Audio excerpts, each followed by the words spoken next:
शेतला पावला दिवसा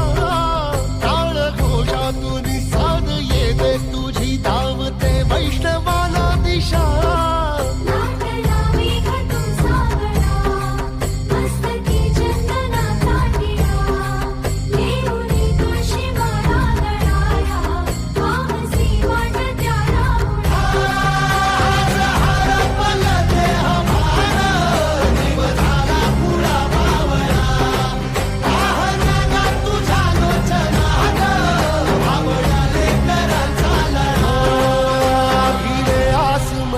ध्वजा वैष्णवांची उभी पंढरी आज नादावली तुझे नाव ओटी तुझे रूप ध्यानी जीवाला तुझी आस गा लागली जरी बाप साऱ्या जगाचा परी तू आम्हाले करा